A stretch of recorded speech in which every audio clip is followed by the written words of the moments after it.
రండి వాక్యంలోనికి వెళ్దాం. లోకా సువార్త 17వ అధ్యాయము 12వ వాక్యం. ఆయన యొక్క గ్రామములోనికి వెళ్ళుచుండగా 10 మంది కుష్టి రోగులు ఆయనకు ఎదురుగా వచ్చి దూరమును నిలిచి, యేసు ప్రభువా, మమ్మను కరుణించుము అని కేకలు వేసిరి. ఈ వాక్యాన్ని బట్టి మనం ప్రార్థన చేసుకుని మరి వాక్య జ్ఞానంలోనికి వెళ్దాం. ప్రతి ఒక్కరూ కూడా తలల వంచి మరి ప్రార్థనలో ఏకీభించండి. ప్రార్థన. పరిశుద్ధుడా దేవా తండ్రి, ప్రభువా యేసు క్రీస్తు అయ్యా, ఇదిగో ప్రభువా, చదవబడిన వాక్యంలో నుండి మాతో మాట్లాడండి. మాకు ఏ మాటలైతే అవసరమో ఆ మాటలే మాట్లాడి మీ మాటల చేత మా అందరినీ బలపరచమని ప్రార్థన చేస్తూ ఉన్నాం ప్రభు. ఈ కొద్ది ప్రార్థన ఆలకింప చేయమని యేసుక్రీస్తు నామమున అడుగుచున్నాము తండ్రి, ఆమేన్. మరలా అదే వాక్యాన్ని చదువుకుందాం. చూడండి, లోకా సువార్త 17:12.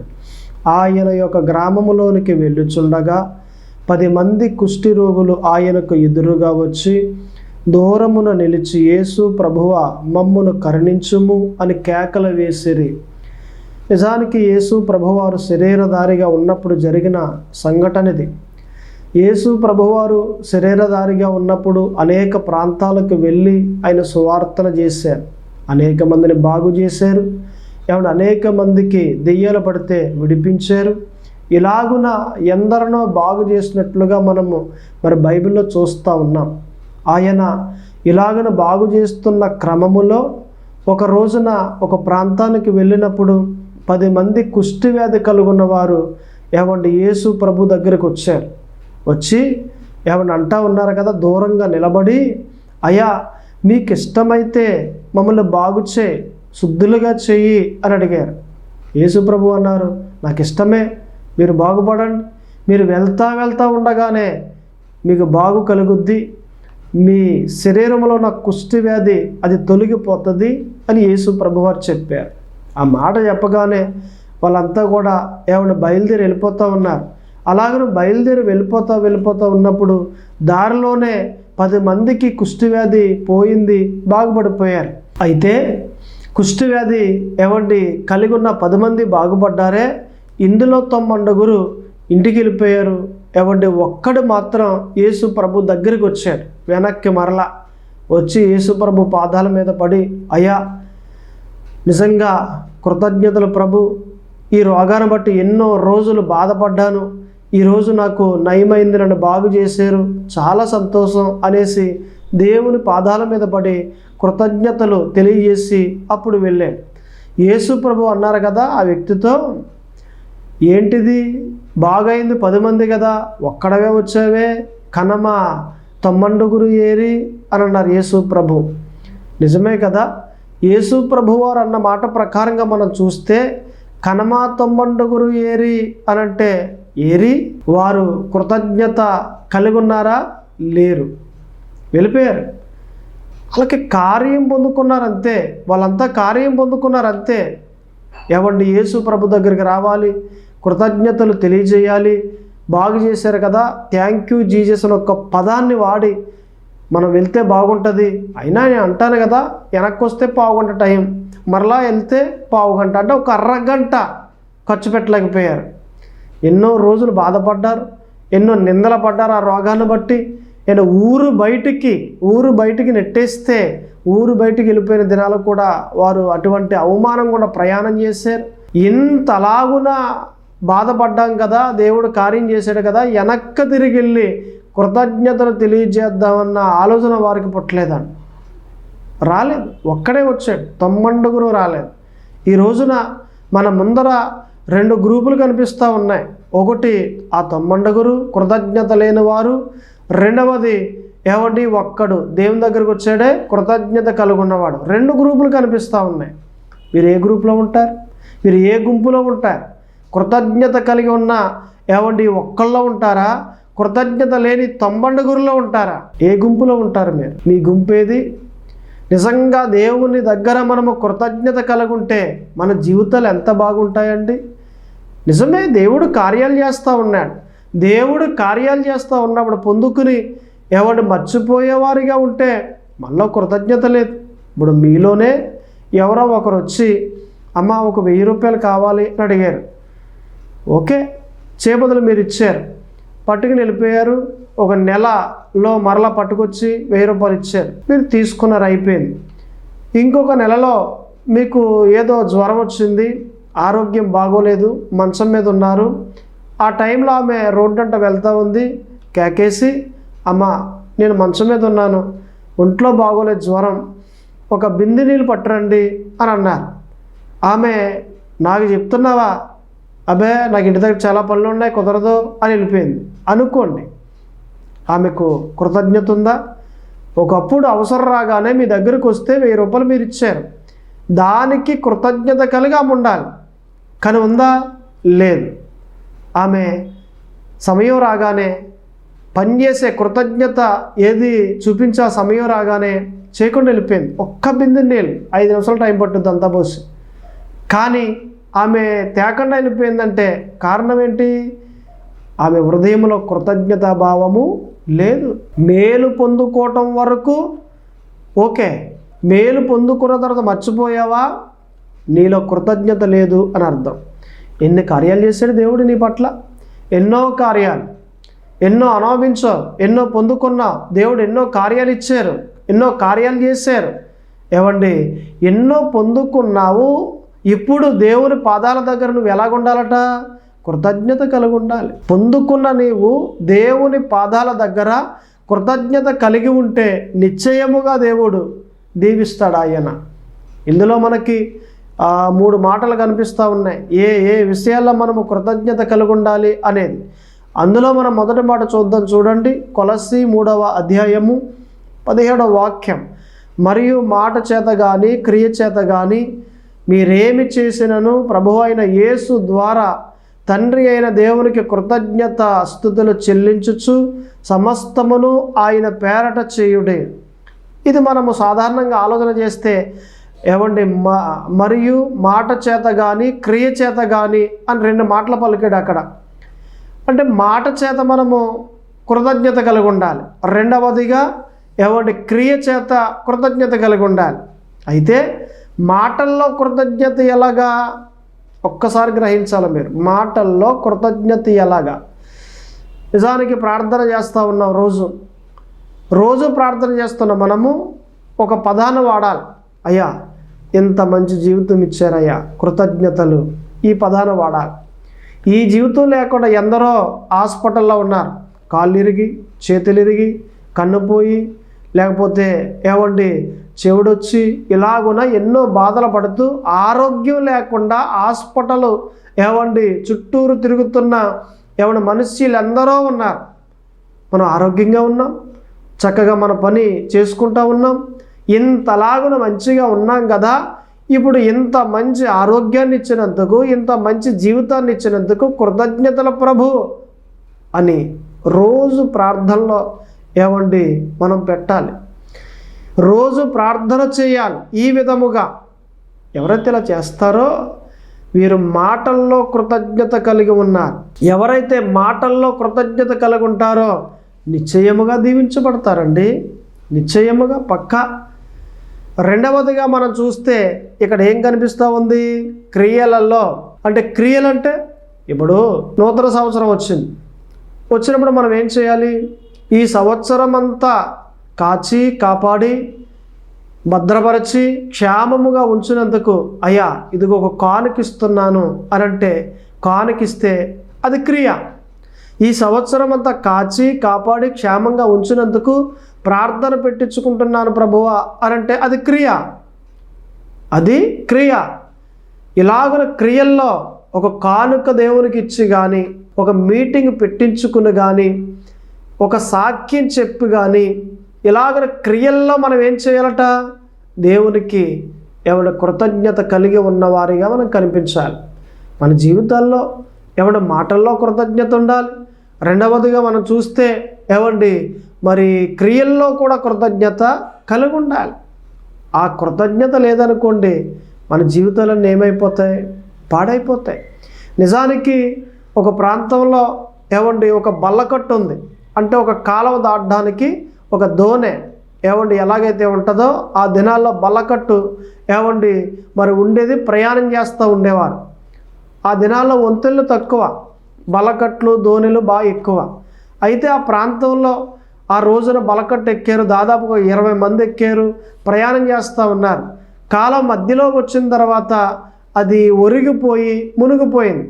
అలా మునిగిపోయినప్పుడు సరిగ్గా అదే బలకట్టు మీద బలకట్టు మరి తోసేవాడు ఈతొచ్చు కాబట్టి తాను రక్షింపబడి ఒడ్డుకెళ్ళిపోయి మరలా ఏం చేశాడంటే ఒక్కొక్కరిని ఈదికొచ్చి తెప్పేసుకొచ్చి ఈదికొచ్చి ముగ్గురిని కాపాడాడండి. ఆ 20 మందిలో ఒక ముగ్గురిని కాపాడాడు. తర్వాత అందరూ కూడా మునిగిపోయారు, చనిపోయారు. 17 మంది చచ్చిపోయారు. ఈ ముగ్గురు కూడా ఈయన దగ్గరికి వచ్చి నిజంగా మమ్మల్ని కాపాడారు, మీరే ఈరోజు కాపాడకపోతే మా జీవితాలు ఈరోజే ముగిసిపోను అని వాళ్ళు ఎంతగానో పాపం చెప్పారు. ఇక తర్వాత వాళ్ళు ఇంటికి వెళ్ళిపోయారు. అలాగ ఒక 20 సంవత్సరాలు అయ్యేసరికి ఈ బలకట్టు తోసేవాడు మరి చనిపోయి స్టేజ్కి వెళ్ళిపోయి మంచం మీద ఉన్నాడు.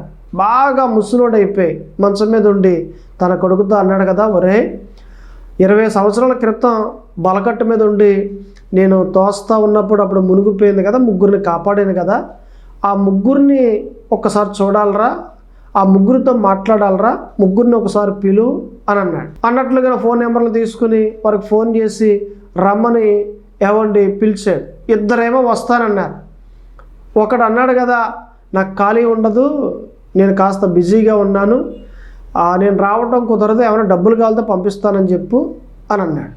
అయ్యా డబ్బుల గురించి కాదు, ఆయన మంచం మీద ఉన్నాడు, మీతో మాట్లాడాలి, మిమ్మల్ని చూడాలి అని పిలిచాడు అంతే అని అంటే, అయితే నాకు రావటం కుదరదు అని చెప్పు, నాకు పనులు కాస్త ఎక్కువగా ఉన్నాయి ఈ వారంలో, నేను రాలేనని చెప్పు అని అన్నాడు. ఇప్పుడు మనం మాట్లాడుకోవచ్చు. ఏ మాట? ముగ్గురు కాపాడబడ్డారు కదా, ఈ ముగ్గురులో కృతజ్ఞత ఎంతమందికి ఉంది? ఇద్దరికే ఉంది, ఒకడికి లేదు. ఈ ముగ్గురు నిజానికి ఆ రోజు చనిపోవాలి కాపాడకపోతే, కానీ కాపాడబడ్డారు. ఆ దినాన కృతజ్ఞత కలిగి ఉన్నారు. తర్వాత 20 సంవత్సరాలు అయ్యేసరికి ఏమైపోయారట?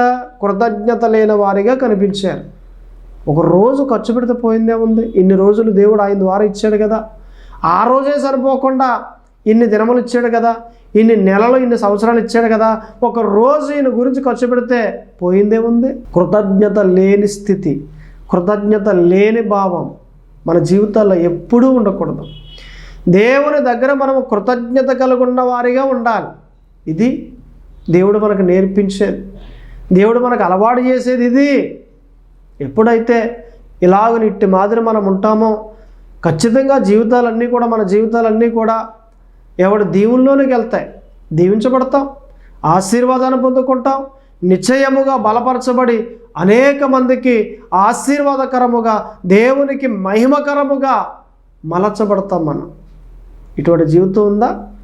మర్చిపోకూడదు. దేవుడు కార్యం చేసినప్పుడు ఎవరైనా ఒక కార్యం చేస్తే, ఎవరి దగ్గరైనా ఒక కార్యాన్ని పొందుకుంటే మనం మర్చిపోయేవారిగా ఉండకూడదు. మనం జ్ఞాపకం పెట్టుకోవాలి, కృతజ్ఞత భావాన్ని అక్కడ చూపించాలి. ఇది మంచి ఆత్మీయ జీవితం అంటే. మనం చేస్తున్న భక్తి సరిగా ఉందా ఒక్కసారి పరీక్షించుకోవాలి. మనం వాక్యాల ప్రకారంగా నడుస్తూ ఉన్నామా ఒక్కసారి పరీక్షించుకోవాలి. మనం దేవుని వాక్యాల ప్రకారంగా నడిస్తే నిశ్చయముగా దేవుడు దీవిస్తాడు. ఇటువంటి దీవెన, ఇటువంటి ఆశీర్వాదము మనమందరము పొందుకోవాలి. ఇందులో మనము మరి 3 మాటలు చూడొచ్చు. ఇందులో మొదటి మాట మనము క్లుప్తంగా మాట్లాడుకోవచ్చు. చూడండి, కొలస్సీ 3వ అధ్యాయము 17వ వాక్యం. మరియు మాట చేత కానీ క్రియ చేత కానీ మరేమి చేసినను ప్రభువు అయిన యేసు ద్వారా తండ్రి అయిన దేవునికి కృతజ్ఞతాస్తుతులు చెల్లించుచు సమస్తమును ఆయన పేరట చేయుడి అని మనం చదువుకుని మాట్లాడుకున్నాం కదా. అయితే ఇప్పుడు ఇక్కడ మనము మొదటి మాట ఎలా చూస్తూ ఉన్నాం? కార్యం పొందుకుంటే మనము కృతజ్ఞత కలిగి ఉండాలి. యేసు ప్రభు దగ్గర 10 మంది పొందుకున్నారు, కానీ కార్యాన్ని ఒక్కడే కృతజ్ఞత కలిగి ఉన్నాడు.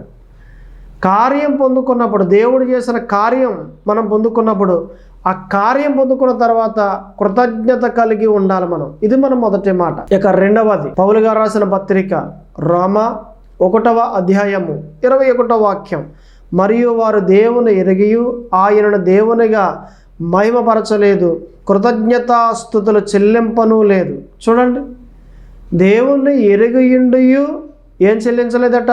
కృతజ్ఞతాస్తుతులు చెల్లించలేదు. ఇప్పుడు ఈ మాటను బట్టి మనం చూస్తే ఎందుకు మనం కృతజ్ఞత, ఏ విషయంలో కృతజ్ఞత కలిగి ఉండాలి అంటే దేవుణ్ణి తెలుసుకున్నాము గనుక మనము కృతజ్ఞత కలిగి ఉండాలి. ఈ వాక్యాన్ని బట్టి మనం చూస్తే దేవుని తెలుసుకుంటే ఉండాలంటారా? ఉండాలి. ఎందుకని?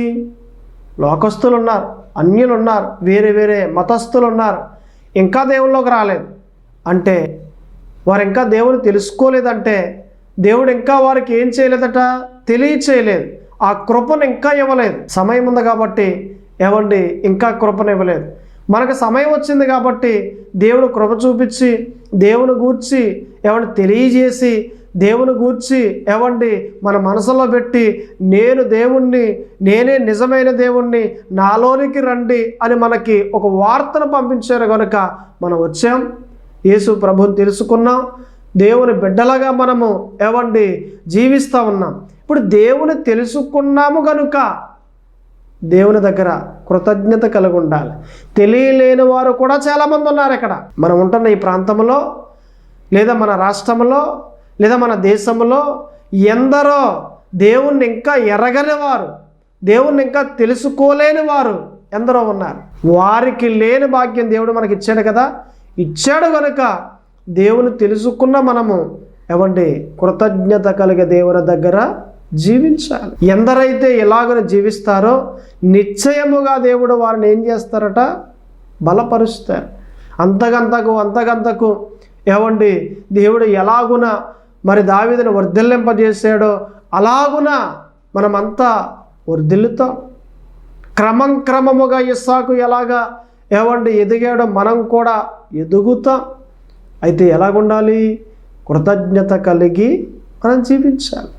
దేవుని పాదాల దగ్గర కృతజ్ఞత హీనులుగా కాదు, కృతజ్ఞత కలిగి ఉండాలి. మనము ఏమండి ఎప్పుడైతే దేవునికి కార్యాన్ని పొందుకున్న తర్వాత థ్యాంక్ యూ అని చెబుతామో, కృతజ్ఞత భావం కలిగి ఉన్నట్లు అది జీవితాంతకాలం గుర్తుపెట్టుకోవాలి. ఈరోజు ఉండి రేపు మళ్ళీ మర్చిపోయి ఏమండి ఇట్టి విధంగా ఉంటే మనము కృతజ్ఞత కలిగి లేము. ఇందులో ఇంకా మనం ముందుకెళ్తే ఏమండి 3వ మాటగా కూడా మనం చూద్దాం. చూడండి, 1 తిమోతి 1వ అధ్యాయము 12వ వాక్యం, పూర్వము దోషకుడును హింసకుడును హానికరుడునైన నన్ను తన పరిచర్యకు నియమించి నమ్మకమైన వానిగా ఎంచినందుకు నన్ను బలపరిచిన మన ప్రభువు అయిన క్రీస్తు యేసుకు కృతజ్ఞున్నై ఉన్నాను. చూడండి, పౌలు గారు ఎంత మంచి మాట చెప్పాడు. పూర్వం ఎలా ఉన్నాడట? దోషకుడు, హింసకుడు, హాని చేసేవాడు. ఇప్పుడు ఎలా మార్చబడ్డాడట? నమ్మకమైన వ్యక్తిగా మార్చబడ్డాడు. గతములో పాపిగా ఉన్నాను, ఇప్పుడు పవిత్రంగా చేయబడ్డాను కనుక నేను దేవునికి కృతజ్ఞుణ్ణి అని అన్నాడు. అంటే ప్రతి ఒక్కరూ కూడా మార్చబడిన వారు, నమ్మకంగా తీర్చబడిన వారు, పవిత్రంగా చేయబడిన వారు, నీతిగా ఎంచబడిన వారు దేవుని దగ్గర ఎలాగ ఉండాలట? కృతజ్ఞత కలిగి ఉండాలి. కృతజ్ఞత కలిగి ఉండాలి. 3 మాటలు నేను చెప్పాను.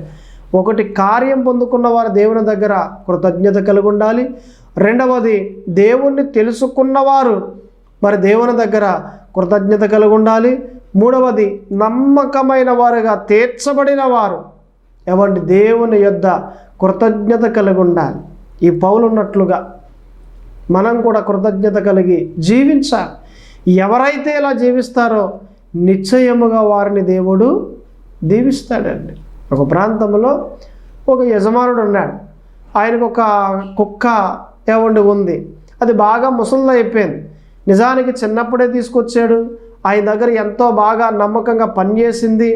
ఏమండి గేటు దగ్గర కట్టేస్తే ఏమండి తన సంవత్సరాలన్నీ కూడా బాగా నమ్మకంగా పనిచేసింది. అయితే ఎవరో అన్నారు కదా, ఎందుకయ్యా ఈ ముసలి కుక్క ముసలిది అయిపోయింది కదా, దీనికి సేవలు మీరు చేస్తూ ఉన్నారు, ఇన్నాళ్ళు మీకు చేసింది కరెక్టే, ఇప్పుడు మీరు చేస్తూ ఉన్నారు కదా, దీన్ని ఏదో రకంగా పట్టుకెళ్ళి ఏ కాలంలోనూ పడేయండి, ఓ పావు గంటలు అదే చచ్చిపోద్ది, ఇది మునిగిపోయి అని ఎవరో చెప్పారు.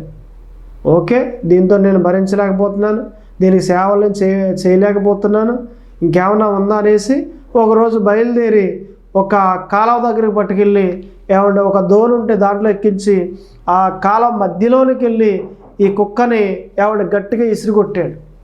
ఎక్కడికి? లోతున. ఇలా ఇసరగానే కుక్క వెళ్ళి అంత దూరం పడ్డదా కానీ ఈ దోణి మీద ఉన్న ఇతను కూడా కాలంలో పడిపోయాడు. ఆ ఇసురికి ఇతడు మునిగిపోతూ ఉన్నాడు. మునిగిపోతూ ఉంటే ఎవడు కుక్క చూసింది. ఇంతగా కుక్కకి ఈతొచ్చు, ఈయనకి రాదు. మునిగిపోతూ ఉంటే కుక్క గబగబా ఈదుకుంటా వచ్చి ఏమండి ఈయన దగ్గరికి వస్తే ఆ కుక్కని అలా పట్టుకున్నాడు. సరిగ్గా దోణి దగ్గరికి తీసుకొచ్చిందని దోణి ఎక్కించింది. దోణి ఎక్కిస్తే దోణి ఎక్కాడు.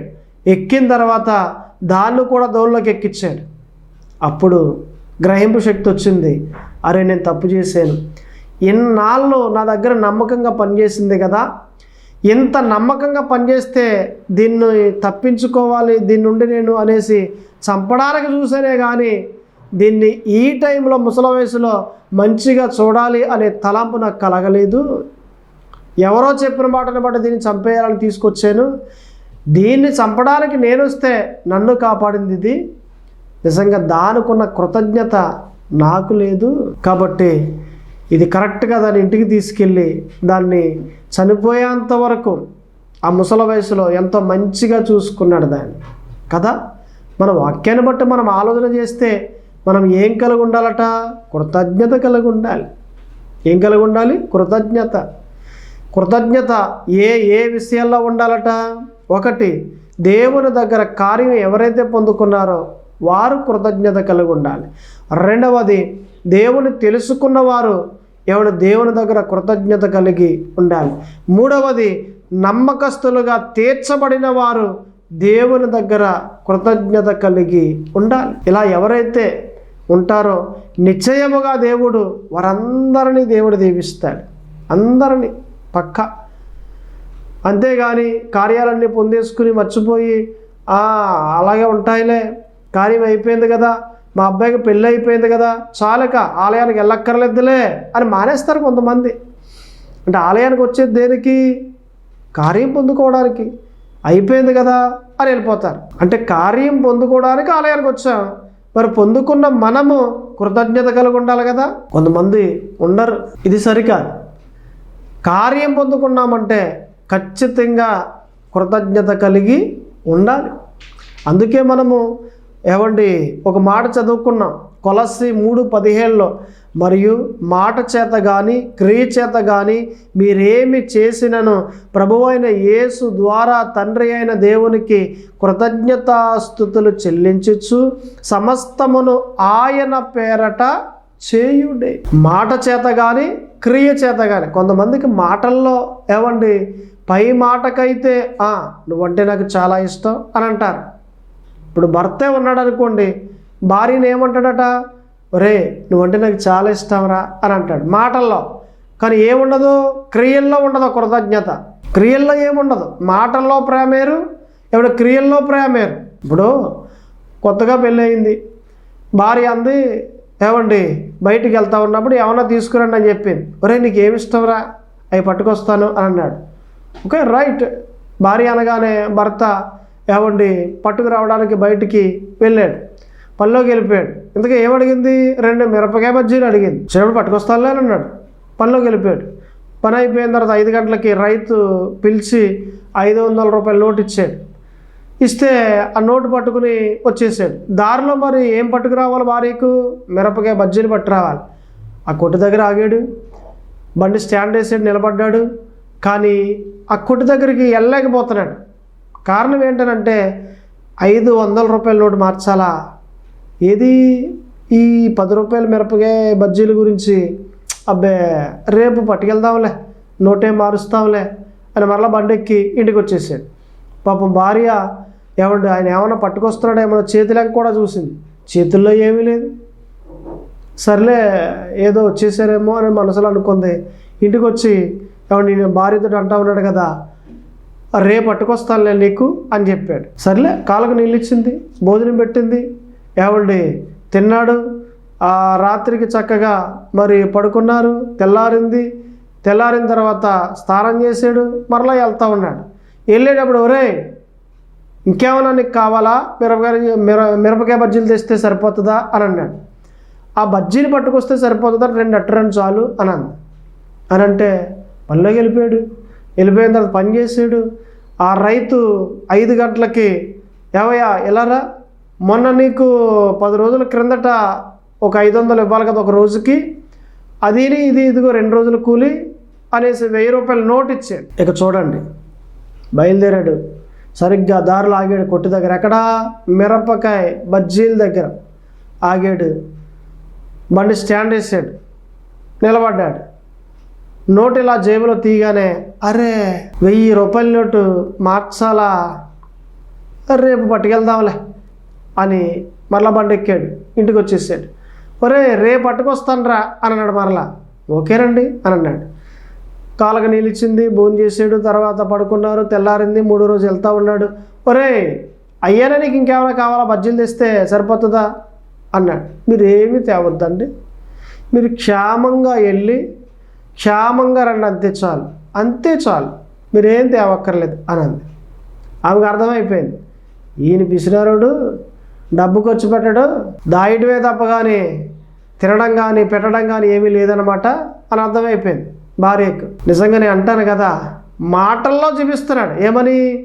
బంగారం నువ్వంటే నాకు చాలా ఇష్టం, రే నువ్వంటే నాకు చాలా ఇష్టం రా, నిజంగా నా జీవితంలోకి వచ్చావు కదా, దేవుడు కృపది అని ఇలా ఇష్టంగా మాట్లాడే వాళ్ళు చాలామంది ఉన్నారు భర్తలు. కానీ మాటల్లో చూపిస్తున్న ప్రేమ ఇందులో లేదట, క్రియల్లో లేదు. మాటల్లో చూపిస్తున్న ఈ ప్రేమ మన క్రియల్లో కూడా పెట్టాలి. ఎవరైతే క్రియల్లో పెడతారో వారికి ఏమున్నట్లు? కృతజ్ఞత. నా పట్ల ఎన్నో కార్యాలు చేస్తూ ఉంది కదా, నాకు ఎంతో సేవ చేస్తూ ఉంది కదా, అరే నన్ను ప్రేమించి నా జీవితంలోకి వచ్చింది కదా, నేను మంచిగా చూడాలి కదా, ఇటువంటి కృతజ్ఞతాభావం భర్తల్లో ఉంటుంది. ఎవరిలో ఉంటుంది? భర్తల్లో ఉంటుంది. అలాగనే భార్యల్లో కూడా ఉండాలి. నన్ను ఎంతో మంచిగా చూస్తున్నాడు కదా, నాకు ఏది కావాలో అన్నీ తెస్తున్నాడు కదా, ఆయన అన్నీ సమకూరుస్తూ ఉన్నాడు కదా, జీవిత బండిని ముందుకు సాగిస్తూ ఉన్నాడు కదా. ఎవరైతే ఇవన్నీ గ్రహిస్తారో వీరంతా కూడా భర్త దగ్గర ఎలాగుంటారట? కృతజ్ఞత భావం కలిగి ఉంటారు, ప్రేమిస్తారు. మాటల్లోనే కాదు, క్రియల్లో కూడా. కాబట్టి మనమంతా కూడా దేవుని యొద్ద కృతజ్ఞత కలిగి జీవించాలి. ఈరోజు మనకు పరిశుద్ధాత్మ దేవుడు నేర్పిస్తున్న పాఠం ఇది. కాబట్టి ప్రతి ఒక్కరూ కూడా దేవుని యొద్ద కృతజ్ఞత కలిగి ఉండాలి. ఆ కృతజ్ఞత ఏ విషయాల్లో ఉండాలి అంటే, ఒకటి కార్యం పొందుకున్నప్పుడు ఉండాలి, రెండవది దేవుని తెలుసుకున్నప్పుడు ఉండాలి, మూడవది నమ్మకస్తులుగా తీర్చబడిన వారు ఉండాలి. ప్రార్థన చేసుకుందాం, కళ్ళు మూసుకోండి. ప్రార్థన. పరిశుద్ధుడా దేవా తండ్రి, ప్రభువా యేసుక్రీస్తు అయ్యా, ఇదిగో ప్రభువా, ప్రార్థన చేస్తూ ఉండగా మీ కృపాక్షేమములు మెండుగా కలగచ్చేయండి. నిజమే, 10 మంది వచ్చారు కుష్టి వ్యాధి కలుగున్నవారు యేసు ప్రభు దగ్గరికి. కానీ 9 వెనక్కి రాకుండా ఇంటికి వెళ్ళిపోయారు. ఒక్కడ మాత్రం మీ దగ్గరికి వచ్చాడు ప్రభువా. ఆ ఒక్కడికే కృతజ్ఞత ఉందని ఈరోజు మీరు మా అందరికీ తెలియజేశారు. ఈ ఒక్కడిలో మేము ఉండాలి ప్రభువా, కృతజ్ఞత కలిగి మీ దగ్గర జీవించాలి ప్రభువా. ఇటువంటి ఆత్మీయ జీవితం మేమంతా కలిగి ఉండాలి ప్రభువా.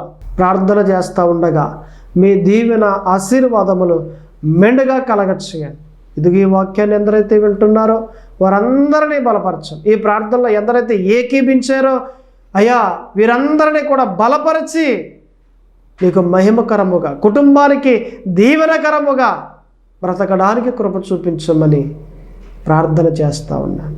ఈ కొద్ది ప్రార్థన ఆలకింపచేయమని యేసుక్రీస్తు నామమున అడుగుచున్నాను తండ్రి. ఆమేన్.